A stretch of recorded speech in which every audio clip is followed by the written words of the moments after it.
Olá! Na aula de hoje vamos aprender um pouco sobre estruturas condicionais. Esse é um dos assuntos mais importantes em programação, tá? Porque é aqui onde tu vai aprender a tomar decisões baseado nos dados fornecidos ou os dados do próprio programa, sejam elas variáveis ou funções ou qualquer outro tipo de dado, tá bem? Então, é muito parecido com a ideia da aula anterior das variáveis do tipo lógico, onde você faz questionamentos e obtém como resultado final o verdadeiro ou falso, se aquela afirmação é verdadeira ou falsa também. Uma estrutura condicional é muito parecido com essa ideia, onde tu faz perguntas e dependendo do tipo de resposta que tu obtém, se verdadeiro ou falso, tu vai executar ou não algumas linhas de código, tá bem? Então, imagina que eu queira criar um programa onde ele mesmo vai decidir o que exibir baseado na idade do usuário, ou na variável idade que vamos criar. Se a idade for menor que 18 anos, ou seja, se a pessoa for de menor, ele escreve alguma coisa no console, se não, ele escreverá outra. Isso é muito parecido com, como já falamos, a ideia da variável do tipo lógico, onde eu posso fazer um questionamento matemático. Nesse caso específico idade é menor que 18? Se isso for verdadeiro, essa pessoa é de menor. Se isso for falso, essa pessoa é de maior. Como é que eu faria isso em JavaScript, professor? Então vamos lá, no primeiro passo, criar a variável idade, né, para que a gente tenha salvo aqui no nosso código a idade de uma pessoa, por exemplo, 26. Tá bem? Até agora não tem nada de novo, tá? E agora vem a parte, as estruturas condicionais, tá bem? Como é, professor, que eu faço uma pergunta em JavaScript, uma tomada de decisão? Como é a sintaxe disso? É o que eu vou ensinar agora. Imagina que eu queira fazer a pergunta: se idade for menor que 18, escreva no console de menor. Como é que eu faria isso em JavaScript? É muito parecido com essa frase que eu acabei de falar, só que em inglês, tá bem?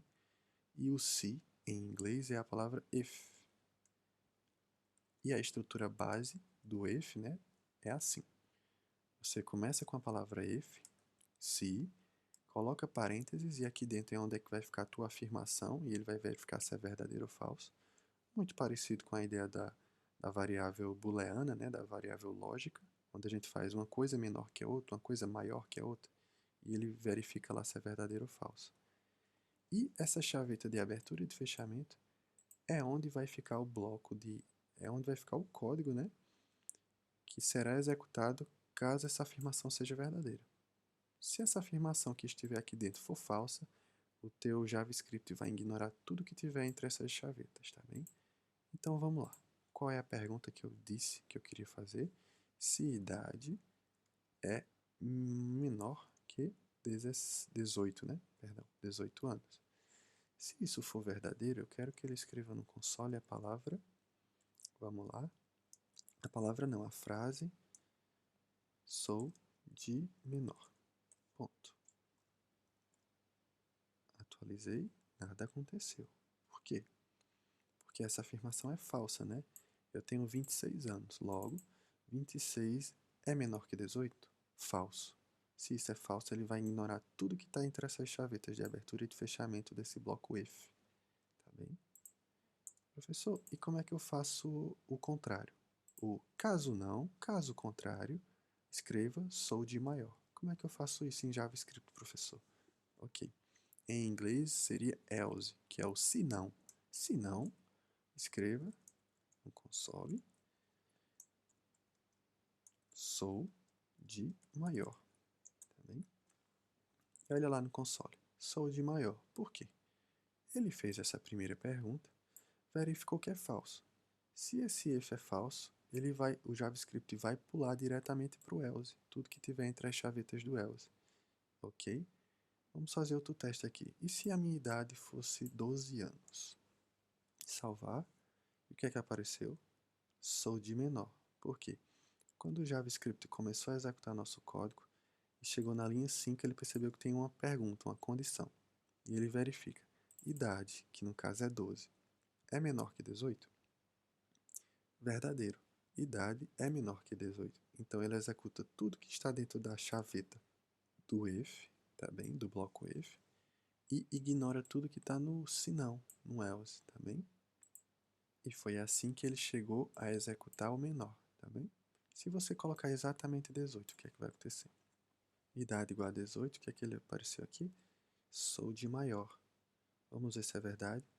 Onde tem a idade, substitua pelo valor 18. Por acaso, 18 é menor que 18? Não. 18 é igual a 18. Logo, isso aqui é falso. Então, ele vai ignorar tudo que está aqui dentro e vai executar todo o bloco do if, do else, perdão, do else. Tá bem? Professor, esse bloco pode ter mais de uma linha? Pode sim, tá bem? Posso ainda colocar aqui, sou de maior, print, vamos lá, pois tenho idade, né? Anos de idade. Ou seja, ele vai substituir a palavra idade pelo valor, né? Misturar texto com variável. Vamos ver lá? Sou maior, pois tenho 18 anos de idade. Se eu mudar aqui para 33. Sou maior, pois tenho 33 anos de idade. Ok? E se eu colocar uma idade de menor, o que é que vai acontecer? 10. Ele só vai executar a linha 6 e vai ignorar todo o bloco do else. Tá bem?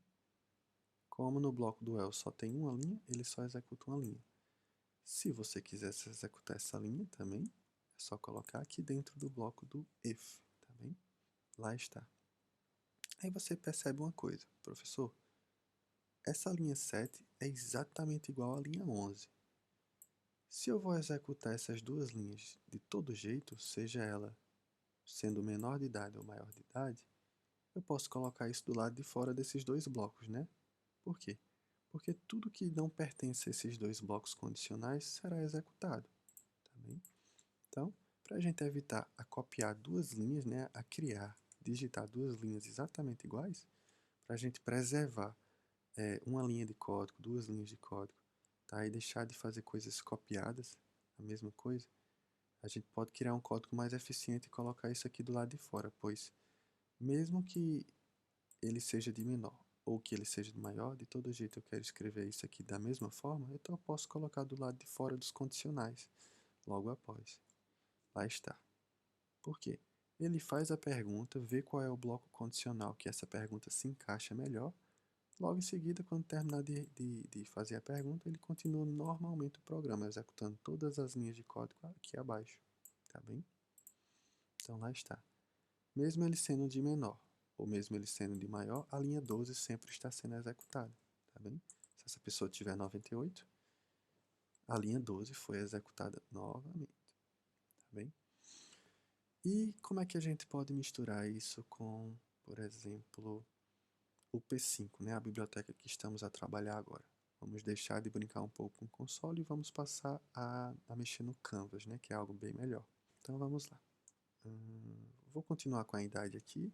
Vou por 25, por exemplo. Vou apagar tudo isso. Vamos criar o Canvas, né? Vamos lá. Create Canvas. Deixa eu apagar isso aqui, que o VS Code pôs automaticamente. E aqui dentro eu posso colocar 600, como sempre, por 400. Ok.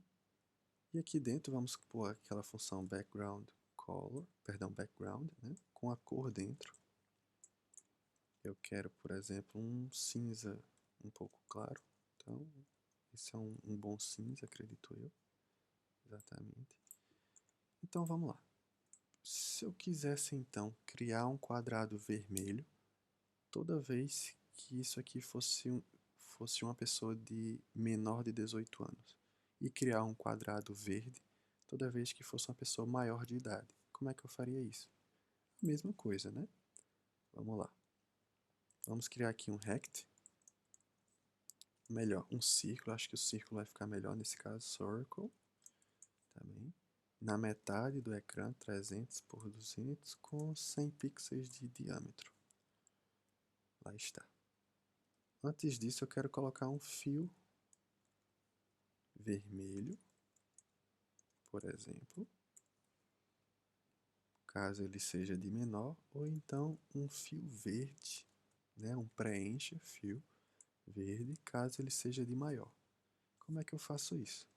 Você tem que fazer aqui antes da linha 11, onde está sendo desenhado o círculo, uma estrutura condicional para verificar a idade mais uma vez e colocar o fio correspondente àquela idade que você deseja, tá? Então vamos lá. If, se idade for menor que 18, eu quero que o fio seja vermelho. Cá está. Se não, é o else, né, que já conhecemos, eu quero que o fio seja verde, que o código do verde é esse, né, o RGB. Lá está. Veja lá se não é verdade. Idade é 25. 25 é menor ou é maior de idade? É maior, correto? Então ele executa a linha 14 porque é verde, tá? É a cor verde. Mas se eu colocar aqui 15 anos, olha a cor da bolinha, se transformou em vermelho. Por quê?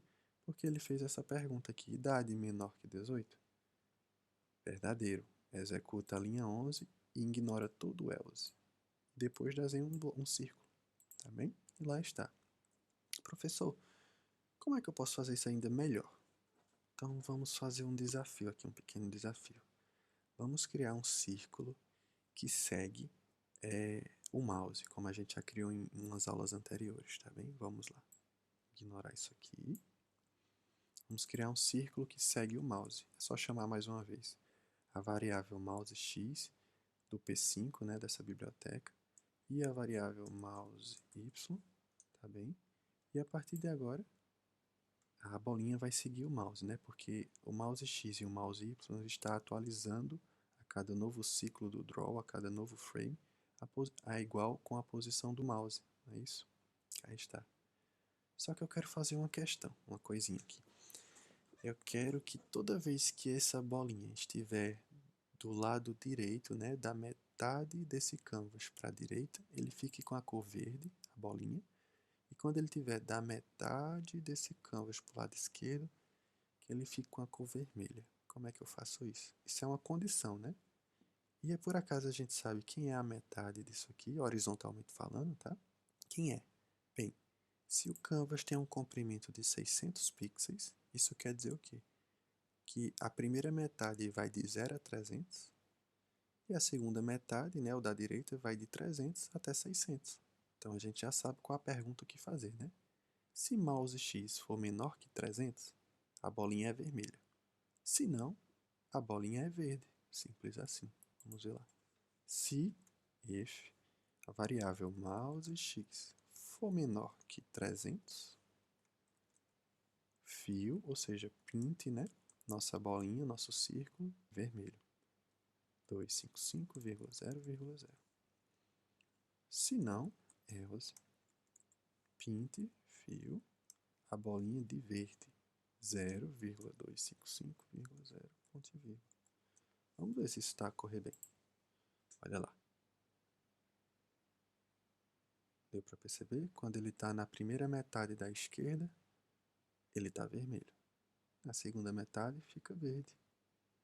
Isso é algo bem mais palpável, né? Digamos assim, bem mais visível do poder dos condicionais. Tá? Claro que isso aqui é só a parte básica, né, da estrutura condicional em JavaScript. Mas vamos fazer outro exemplo. Lembra que em algumas aulas anteriores a gente fez um círculo que ele crescia de diâmetro a cada novo loop da função draw? Vamos fazer isso aqui agora, tá bem? Vamos lá, apagar essa idade aqui, vamos criar a variável diâmetro, mais uma vez, e ela vai começar sendo 10, tá? Vamos apagar essa estrutura condicional. O que é que acontece? Vou pôr aqui, ó, diâmetro, e eu não vou mais deixar essa bolinha seguindo o mouse, sim no centro da tela, 300 por 200. Lá está. Ele está da cor branca, né? Porque a gente ainda não fez a estrutura condicional. Então vamos lá. O que é que eu quero aqui? Se diâmetro for menor que 100, eu quero que essa cor seja azul. 0,0,255. Se não, se isso for maior, né, que 100, maior ou igual. Eu quero que isso passe a ser amarelo. Vamos mudar um pouco. 255,255,0. Ok? Só que, olha lá, ele está azul, mas está estático, né? Porque em nenhum momento eu fiz aqui dentro do loop aquela linha de código, né? Onde o diâmetro está a crescer 1 pixel, 2 ou 3, 5 a cada loop, né? Então eu tenho que fazer aqui. Posso fazer aqui abaixo, ó. Diâmetro passará a ser o próprio valor do diâmetro anterior mais 1. Então vamos ver o que acontece. Pronto, chegou em 100, passou a ser amarelo. Mais uma vez. Começou em 10, chegou em 100, virou amarelo. Tá bem? Como está aqui.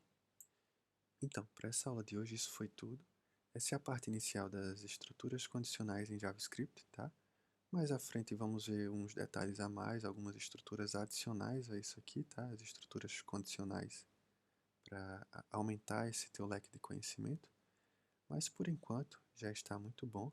Eu peço a todos que comecem a praticar um pouco mais, a se desafiar a fazer coisas próprias, não só repetir aquilo que eu já criei aqui, né, nessas videoaulas, mas tenta fazer o teu próprio código, tuas próprias perguntas, teus próprios estruturas condicionais, teus próprios desafios, quem sabe até um mini joguinho que você consiga fazer com esses conhecimentos até agora, tá bem? Utilize bastante o console, tá? Sempre que tiver a desenvolver. Deixe o teu console aberto para que ele escreva aqui qualquer mensagem de erro ou qualquer print que tu possa pôr aqui dentro para verificar ao vivo tuas variáveis, tá bem? E acredito que é isso. Por hoje é só. Até a próxima.